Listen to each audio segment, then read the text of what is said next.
எல்லாருக்கும் வணக்கம். ஏன் சிரிக்கிறேன்னு கேக்குறீங்களா? ஒன்றும் இல்லை. சாட்டைய ஒரு மேடையில கூப்பிட்டுக்கிறாங்க, விவாதத்துக்கு கூப்பிட்டுக்கிறாங்க. அதுல நம்ம பாய் ஒருத்தர் இருக்கிறாரு, வச்சு பயங்கரமா செஞ்சு விட்டுக்கிறாரு. இந்த மைத்துக்கு தளபதி பத்தியே நீ பேசுற, சாட்டை துரைமுருகன் யூடியூப் சேனல்ல அதுக்கும் சீமானுக்கும் எந்த சம்மந்தமும் கிடையாதான். அதுக்கு விளக்கத்தை எங்க பாய் தெளிவா சொல்லிக்கிறாரு. என்னன்னா, விளக்கம் இல்லைன்றீங்க, அப்ப என்ன மைத்துக்கு தளபதியை பத்தி நீ அதுல பேசினே இருக்கிற அப்படின்னு கரெக்டா கேக்குறாரு. எடுக்கா சிரிப்பு.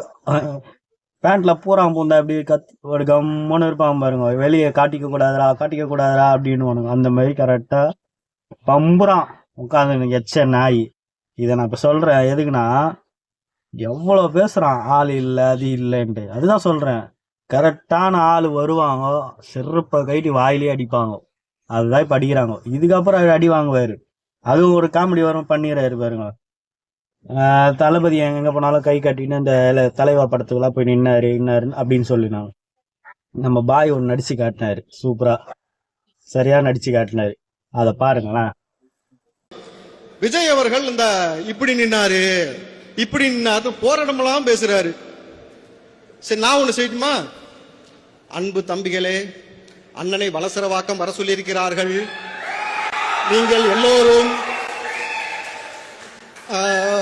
உடனே வந்துடணும். அண்ணனுக்கு எப்படி சொல்றதுன்னு தெரியல. எனக்கு சாட்ட அளவுக்கு அவர் அளவுக்கு பெர்ஃபார்மன்ஸ் பண்ண வருமானு தெரியல. லைவ் ரிலே எப்படி ஒரு லோக்கல் ஸ்டேஷனுக்கு விசாரணைக்கு கூப்பிட்டதுக்கு அத்தனை பேரை கூப்பிட்டுட்டு இவர் இப்படி இப்படிங்கிறாரு. சரி, நான் என்னன்னு சொல்றேன், அம்மையார் ஜெயலலிதா அவர்களை சட்டமன்றத்தில் வச்சு அடிச்சது யாரு? அன்னைக்கு அவங்க ஒரு அரசியல்வாதி. ஆனா கம்பேக் எப்படி இருந்துச்சு?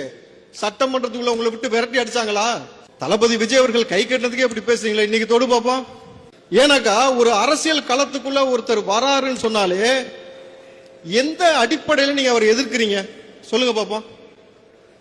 ரஜினி அவர்கள் அரசியலுக்கு வரேன்னு சொன்னாரு, அவ்வளவுதான். ஓட்டு முடிச்சு விட்டாரு. கொஞ்சம் நஞ்சம் பேச்சு கிடையாது. அவர் ஒரு கன்னடரு, அவர் ஒரு அவரை பத்தி பேசினாலும் பரவாயில்ல. எதுக்கு சம்பந்தம் இல்லாம அவர் மகள் ஐஸ்வர்யா பத்தி பேசுனீங்க, தனுஷ பத்தி பேசுனீங்க. அப்புறம் அஜித்தை பத்தி, அஜித் ஒரு மலையாளி, இங்க கன்னடம், அங்க மலையாளி. விஜயகாந்த் அவர்களை அவன் தெலுங்க. இன்னும் கூடுதலா போய் நல்ல கண்ணு கெண்டக்கால் மயிலுக்கு ஒரு சமமா வருவானா விஜயகாந்த் பேசியது யாரு? நல்லா தெரியும். அண்ணன் சீமானன் தான் அதுக்கு பேசினார். அப்போ அரசியல் களத்துக்குள்ள வந்தாங்கன்னா நல்லது செய்யறாங்களான்னு பாருங்க. நீங்க எதற்காக பிளவுவாத அரசியல் நீங்க பேசுறீங்க? நீங்க எல்லாத்தையும் ஒத்துமையா இருக்கணும்னு சொல்லிவிட்டு நீங்க சாதி அரசியலை கையில் எடுக்க வேண்டிய அவசியம் என்ன? ஏன்னா மும்பைக்கு போய் பிஜேபி ஓட்டு கேட்டாலும் அப்படித்தான் பேசுவீங்க, சரிங்களா? அவர் சமீபமா ஒரு ட்விட்டர்ல ஒரு பதிவு போட்டிருந்தாரு, இப்ப பார்த்தேன். அண்ணே சொன்னா கேட்டுக்கணும் போட்டிருந்தீங்க ப்ரோ. அண்ணே சொன்னா கேட்டுக்கணும் அப்படின்றது இன்னைக்கு ரொம்ப ட்ரெண்டிங்கா வந்துகிட்டு இருந்துச்சு. இப்ப தம்பிமார்களே, அண்ணே சொன்ன மாதிரி பாம்பு கடிச்சா அப்படியே நின்னா விஷம் ஏறாது. ஒரு கட்டுவிரியா பாம்பு கொண்டு வாங்க, கடிக்க விட்டு பார்ப்போம். சாட்ட புறவை இப்ப கடிக்க விடுவோம். நீங்க அதே மாதிரி அமைதியா இருங்க. விஷம் ஏறுதா இல்லையான்னு நிகழ்ச்சி முடியறதுக்குள்ளே தெரிஞ்சு போயிடும். புரியுதுங்களா? அப்போ அண்ணே சொன்னா எல்லாத்தையும் கேட்க முடியாது. புரியுதுங்களா? பாத்தீங்களா இந்த நாய் என்ன வேலை பார்த்துருக்குது, எப்படி பம்புது. அண்ணன் அப்படி மேய்ஞ்சிட்டு இது தளபதியை பத்தி குறை சொல்லுது. கொஞ்சம்னா யோசிக்கணுமா? யோசிக்க கூடாதா? ஏண்டா வாங்குற 5-10க்கு இதெல்லாம் தேவையா அப்படின்ற மாதிரி நான் பேச்சு பேசுது. உண்மையாவே சொல்றாங்க, அவர் சொல்றது உண்மை. அவர் ஒண்ணு சொன்னாரு, தளபதியை பத்தி பேசினாதான் அது வீட்டுல சோறு, இல்லைன்னா எதுவுமே கிடையாது. அதுக்கு வீட்டுல இருக்கிறவங்க கூட செருப்பு கைடு அடிப்பாங்க பொழுது, மாத்தி மாத்தி பேசுறியடா எச்ச அப்படின்ட்டு. ஆனா அப்ப கூட அது தொச்சிட்டு போட்டு போயிடுத, என்ன பண்றது? 1000 தான் இருந்தாலும் சரி, டே எச்ச மாமா பையில சும்மா பேசுறதுக்கு ஆள் இல்ல, அது இல்ல இது இல்ல. இந்த வீடியோ நீ பாடுறா, ஆம்பளை தான்டா. நானும் உன்னை கூப்பிட்டு தான்டா இருக்கிறேன். நானும் வரேன்டா, என்னை கூப்பிட்றா, நான் வரேன்டா. நான் கேட்குற கேள்விகளை நீ பதில் சொல்றா. அப்புறம் புட்டிங்கி மாரி நட்டுருவேன், கீச்சிருவேன்றதுல அந்த நக்கிற வச்செல்லாம் அப்ப என்கிட்ட சொல்ற நீ புறம்போக்கு.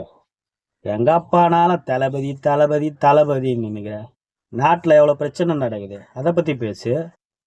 வச்சு செய்துக்கு வந்துட்டாங்களா ஆளு? எவ்வளோ பிரச்சனை நடக்குதுடா. குரல் கொடுக்குறியாடா எங்கன்னா? தளபதி மட்டும் வந்து நோண்டினே இருக்கிற, அதுக்கு தான் பேமெண்ட் கொடுத்துக்கிறாங்களா? அதை தவிர வேற எதுவும் பேசக்கூடாது அப்படின்ட்டு. பேசணும்னா செருப்பை கட்டி வாயில் அடிப்பாங்க, அதானே? இந்த பொழப்புக்கு சிங்கமா வருது, உதான் சொல்ற போறணும்னு பாக்குறேன். சரியா? இன்னும் எல்லாம் வருவாங்க, இன்னும் எல்லாம் கிளம்புவாங்க. 2026ல மண்ணை கவ போறது நீங்க தான், நல்லா தெரிஞ்சுது. அதனாலதான் நாய் வந்து அடிப்பட்ட நாய் வந்து குலைச்சினே இருக்கும் சொல்லுவாங்க பாருங்க, அந்த மாதிரிதான் இது வந்து குலைச்சினே இருக்குது. நீ குலைகிறதுனால ஒரு மயிரம் பிரயோஜனம் இல்லை. சொல்ற பேர் அணிலு அணிலுன்ட்டு பாய் சொன்னாரு பேர், அதுக்கு தெளிவா விளக்கம். அணில வீட்டுல வச்சு கூட எல்லாரும் சாப்பாடு போடுவாங்க, கொஞ்சுவாங்க, எல்லாம் பார்த்துப்பாங்கடா. புலியும் அதுவும் தான், ஐயோ அது வேட்டையாடுற மனுஷனே வேட்டையாடுற, எப்ப என்ன பண்ணுன்னு தெரியாதுன்னு தெத்திதான் அடிப்பாங்க. அதை காட்டுல தான் தெரிதா, ஆப்பு கண்ணுக்கு தெரிதா? வராங்களா? வந்துட்டாரா பாயி? இப்போ நான் ஒன்று சொல்றேன், தெளிவா நல்லா பாருங்க. மேடையில பேசினாங்க, மேடையோட முடிஞ்சிச்சு. அங்க அந்த பேசுறதுக்கு அது தைரியம் வராது, துப்பு வராது. அவனா அப்படி கையை தட்டி சொல்லுவாரு, 9 மாரி கையை கட்டிட்டு புடிங்க மாரி பேசுவாரு, சபதம் விடுவாரு. அப்படியே பெரிய அசிங்கமா டேய் சாட்டை. இப்போ தனியா இவர் வந்து ஒரு விளக்கமா ஒரு வீடியோ ஒன்று போடுவார். நீங்களே பாருங்க, நான் சொல்றேன், அந்த வீடியோ எடுத்து நான் காட்டுறேன்.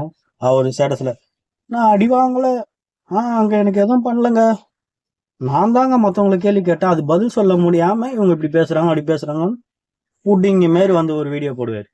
சத்தியமா போடுவான் பாருங்க, நான் அதை எடுத்து நான் போடுறேன்.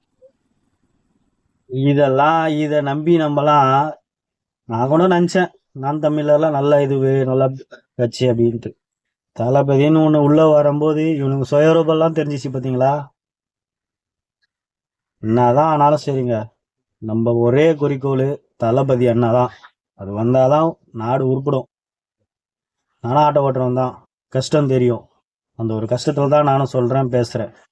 எங்க அண்ணன் தளபதிக்கோசம் தான் நானும் வந்து என்ன எது இருந்தாலும் பரவாயில்லன்ட்டு நான் வந்து பேச வந்துக்கிறேன், பேசுவேன். இந்த மாதிரி எச்சங்களே பேசும்போது நம்ம ஏன் பேசக்கூடாது? பேசுவேன்.